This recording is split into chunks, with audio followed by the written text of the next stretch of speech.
Hi friends, ನಮಸ್ಕಾರ. Welcome to my YouTube channel. ಇವತ್ತು ನಾನು ಹೊಸ ರೆಸಿಪಿನ ನಿಮ್ಮ ಜೊತೆ ಶೇರ್ ಮಾಡ್ಕೊತಾ ಇದ್ದೀನಿ. ಅದೇನೆಂದರೆ ಟೊಮೊಟೊ ಕರಿ, ಇಲ್ಲ ಟೊಮೊಟೊ ಖಾರ ಅಂತಲೂ ಕರಿಬೋದು. ತುಂಬ ರುಚಿಯಾಗಿರುತ್ತೆ. ಅಕ್ಕಿ ರೊಟ್ಟಿಗೆ ಒಳ್ಳೆ ಕಾಂಬಿನೇಷನ್ ಅಂತಲೇ ಹೇಳ್ಬೋದು. ಹಾಗೆ ಅನ್ನಕ್ಕೆ, ಚಪಾತಿಗೆ, ರೋಟಿಗೆ ಎಲ್ಲದಕ್ಕೂ ತುಂಬ ಚೆನ್ನಾಗಿರುತ್ತೆ. ಹಾಗೆ ತುಂಬ ಸಿಂಪಲ್ಲಾಗಿ ಮಾಡುವಂಥ ರೆಸಿಪಿ. ಹಾಗಾದರೆ ಹೇಗೆ ಮಾಡೋದು ಅಂತ ನೋಡೋಣ ಬನ್ನಿ. ಫಸ್ಟ್ ನಾನಿಲ್ಲಿ ಒಂದು ಬಾಣಲಿ ತೊಗೊಂಡು ಹಸಿಮೆಣ್ಸಿನ್ಕಾಯಿನ ಹುರ್ಕೊತಾ ಇದ್ದೀನಿ. ನಾನಿಲ್ಲಿ 3 ಹಸಿಮೆಣ್ಸಿನ್ಕಾಯಿನ ತೊಗೊಂಡಿದ್ದೀನಿ. ನಾನು ಸ್ವಲ್ಪ ಖಾರದ ಪುಡಿನೂ ಕೂಡ ಯೂಸ್ ಮಾಡ್ತಾ ಇದ್ದೀನಿ. ಅದಕ್ಕೆ 3 ಮೆಣಸಿನ್ಕಾಯಿನ ತೊಗೊಂಡಿದ್ದೀನಿ. ನಿಮಗೆ ಖಾರಕ್ಕೆ ಎಷ್ಟು ಬೇಕೋ ಅಷ್ಟು ನೋಡ್ಕೊಂಡು ಹಾಕ್ಕೊಳ್ಳಿ. ಹಾಗೆ ಎಣ್ಣೆ ಹಾಕ್ತೇನೆ ಹುರ್ಕೋಬೇಕು. ಇವಾಗ ಹುರಿದಿದ್ದಾದಮೇಲೆ ಒಂದು ಬೌಲಲ್ಲಿ ಎತ್ತಿಟ್ಕೊತಾ ಇದ್ದೀನಿ. ಸ್ವಲ್ಪ ಆರಿದ್ದಾದಮೇಲೆ ಮಿಕ್ಸಿ ಜಾರ್ಗೆ ಹುರಿದಿರೋ ಮೆಣಸಿನ್ಕಾಯಿನ ಹಾಕ್ಕೊತಾ ಇದ್ದೀನಿ. ಜೊತೆಗೆ ಸ್ವಲ್ಪ ಕೊತ್ತಂಬರಿ ಸೊಪ್ಪನ್ನು ಕೂಡ ಹಾಕ್ಕೊತಾ ಇದ್ದೀನಿ. ಹಾಗೆ ಬೆಳ್ಳುಳ್ಳಿನೂ ಕೂಡ ಹಾಕ್ಕೊತಾ ಇದ್ದೀನಿ. ಬೆಳ್ಳುಳ್ಳಿ ಜಾಸ್ತಿ ಹಾಕ್ದಷ್ಟು ಕರಿ ಚೆನ್ನಾಗಿರುತ್ತೆ. ಅದಕ್ಕೆ ನಾನು ಒಂದು ಬೆಳ್ಳುಳ್ಳಿ ಫುಲ್ ಸುಲಿಟ್ಕೊಂಡಿದ್ದೆ, ಅದನ್ನು ಹಾಕ್ಕೊಂಡಿದ್ದೀನಿ. ಹಾಗೆ ಅರ್ಧ ಕಪ್ ಆಗೋಷ್ಟು ಕಾಯಿ ತುರಿನ ಹಾಕ್ಕೊಂಡಿದ್ದೀನಿ.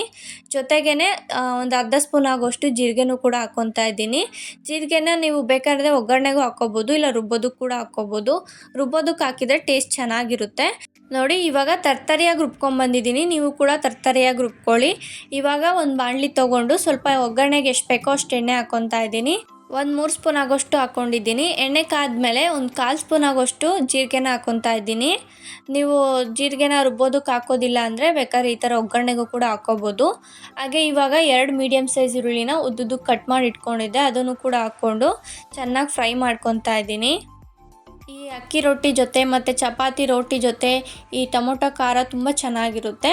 ಇವಾಗ ಈರುಳ್ಳಿ ಎಲ್ಲ ಚೆನ್ನಾಗಿ ಫ್ರೈ ಮಾಡ್ಕೊಂಡಾದಮೇಲೆ 3 ಮೀಡಿಯಮ್ ಸೈಜ್ ಟೊಮೊಟೊನ ಕಟ್ ಮಾಡಿ ಇಟ್ಕೊಂಡಿದ್ದೆ, ಅದನ್ನು ಹಾಕ್ಕೊಂಡು ಜೊತೆಗೆ ರುಚಿಗೆ ತಕ್ಕಷ್ಟು ಉಪ್ಪು ಹಾಕ್ಕೊಂಡು ಫ್ರೈ ಮಾಡ್ಕೊತಾ ಇದ್ದೀನಿ. ಉಪ್ಪು ಹಾಕ್ಕೊಂಡು ಫ್ರೈ ಮಾಡೋದ್ರಿಂದ ಟೊಮೊಟೊ ಸಾಫ್ಟಾಗಿ ಚೆನ್ನಾಗಿ ಬೇಯುತ್ತೆ. ಹಾಗೆ ಟೇಸ್ಟು ಕೂಡ ಚೆನ್ನಾಗಿರುತ್ತೆ. ಅದಕ್ಕೋಸ್ಕರ ಸ್ವಲ್ಪ ಉಪ್ಪು ಹಾಕ್ಕೊಂಡು ಫ್ರೈ ಮಾಡ್ಕೊತಾ ಇದ್ದೀನಿ.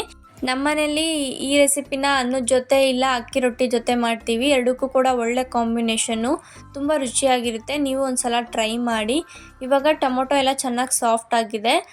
ಫ್ರೈ ಮಾಡ್ಕೊಂಡಾದಮೇಲೆ ಇವಾಗ ರುಬ್ಬಿರುವಂತಹ ಮಸಾಲಾನ ಹಾಕ್ಕೊತಾ ಇದ್ದೀನಿ. ಆದಷ್ಟು ತರ್ತರಿಯಾಗೆ ರುಬ್ಕೊಳ್ಳಿ, ಆವಾಗೇ ಚೆನ್ನಾಗಿರುತ್ತೆ. ಇವಾಗ ಹಾಕ್ಕೊಂಡಾದ್ಮೇಲೆ ಚೆನ್ನಾಗಿ ಫ್ರೈ ಮಾಡ್ಕೊತಾ ಇದ್ದೀನಿ.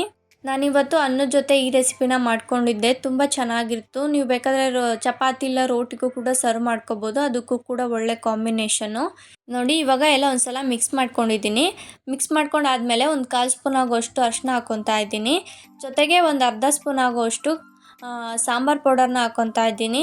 ನೀವು ಬೇಳೆ ಸಾಂಬಾರಿಗೆಲ್ಲ ಬಳಸ್ತೀರಲ್ವ, ಅದೇ ಸಾಂಬಾರು ಪೌಡರು.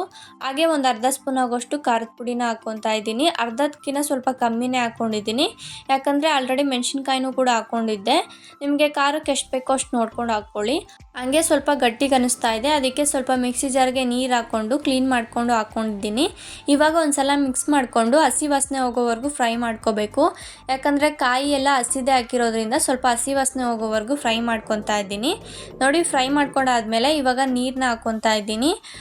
ಯಾವ ಕನ್ಸಿಸ್ಟೆನ್ಸಿಲಿ ಬೇಕೋ ಆ ಕನ್ಸಿಸ್ಟೆನ್ಸಿಲಿ ನೀರು ಹಾಕ್ಕೊಳ್ಳಿ. ಸ್ವಲ್ಪ ಅನ್ನಕ್ಕೆ ಮಾಡ್ಕೊಳೋದಿದ್ರೆ ಸ್ವಲ್ಪ ನೀರಾಗೆ ಮಾಡ್ಕೊಳ್ಳಿ. ಚಪಾತಿ ರೋಟಿ ಅದಕ್ಕೆಲ್ಲ ಮಾಡ್ಕೊಳೋದಿದ್ರೆ ಸ್ವಲ್ಪ ಗಟ್ಟಿಗೆ ಮಾಡ್ಕೊಳ್ಳಿ.